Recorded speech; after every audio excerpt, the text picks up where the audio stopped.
দীর্ঘ প্রতীক্ষার পর অবশেষে যাত্রা।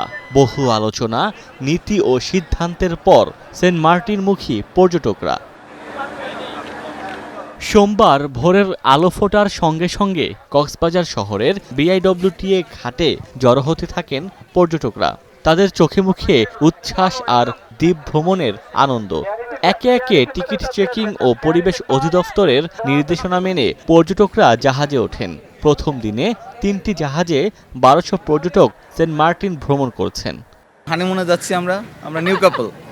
তো প্রথম দিন জাহাজও প্রথম যাচ্ছে, আমার ওয়াইফও প্রথম যাচ্ছে, আমি যদিও দ্বিতীয়বার যাচ্ছি। এটা আমাদের জন্য খুবই রোমাঞ্চকর। এতদিন যেহেতু বন্ধ ছিল, এখন নতুনভাবে শুরু হচ্ছে। আশা করবো যে আমরা যে সেন্ট মার্টিন আগে দেখে আসছি সেভাবে আমরা নতুন করে আবার নতুনভাবে আমাদের সেন্ট মার্টিনটাকে দেখতে পারবো। এক্সাইটমেন্ট অনেক ভালো লাগতেছে। তবে জাহাজ মালিকরা বলছেন যে পর্যটক দেয়া হচ্ছে তা সীমিত। তারপরও সব নির্দেশনা মেনে তাদের লোকসান কাটিয়ে ওঠার কথা জানান তারা।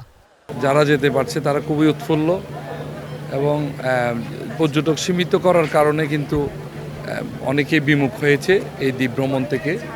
তা আমরা যেহেতু সরকারি আদেশ আছে, সরকারি আদেশ মেনেই যে সরকার যে নিয়ন্ত্রণ, পর্যটন নিয়ন্ত্রণ এবং পরিবেশ বজায় রাখার যে শর্তগুলো জড়িয়ে দিয়েছে, আমরা সেটা বাস্তবায়ন করে কিন্তু আজকে প্রথম যাত্রা শুরু করছি। একটাতেও ফুলফিল যাত্রী পাই নাই। 120-25 জনে পোষানোও যাবে না, তবে দেখা যাক। জেলা প্রশাসন ও ট্যুরিস্ট পুলিশ বলছে পর্যটকদের সর্বোচ্চ নিরাপত্তার পাশাপাশি 12টি নির্দেশনা বাস্তবায়নে তারা বদ্ধপরিকর। জেলা প্রশাসন, ট্যুরিস্ট পুলিশ, তারপরে জাহাজ মালিক সমিতি, পরিবেশ অধিদপ্তর, পর্যটন কর্পোরেশন সবার পক্ষ থেকে সার্বিকভাবে পর্যটকদের নির্বিঘ্ন যাতায়াত নিশ্চিত করার জন্য আমরা কাজ করতেছি। অত্যন্ত ডিসিপ্লিন ওয়েতে যাচ্ছে, প্লাস্টিক মুক্ত, কোনো বোতল দেওয়া হচ্ছে না এবং সবাই সুন্দর করে টিকিট কেটে যাচ্ছে। আমরা ট্যুরিস্ট পুলিশ আছে, জেলা প্রশাসন আছে, জেলা পুলিশ আছে, আমরা হেল্প করতেছি এবং সবচেয়ে বড় যে জিনিসটা আমরা প্রায়োরিটি দিচ্ছি সেটা হচ্ছে আনন্দ। সেন্ট মার্টিন দ্বীপের প্রাকৃতিক সৌন্দর্য ও জীববৈচিত্র্য রক্ষায় পরিবেশ, বন ও জলবায়ু পরিবর্তন মন্ত্রণালয় গত ১২ অক্টোবর ১২টি নির্দেশনাসহ প্রজ্ঞাপন জারি করে। সরকারি সিদ্ধান্ত অনুযায়ী এবছর ১ ফেব্রুয়ারি থেকে সেন্ট মার্টিনে পর্যটক যাতায়াত বন্ধ ছিল।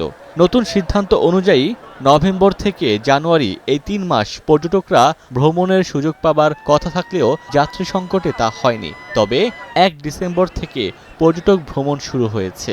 প্রতিদিন সর্বোচ্চ ২,০০০ পর্যটক সেখানে যেতে পারবেন। Desk report, star news.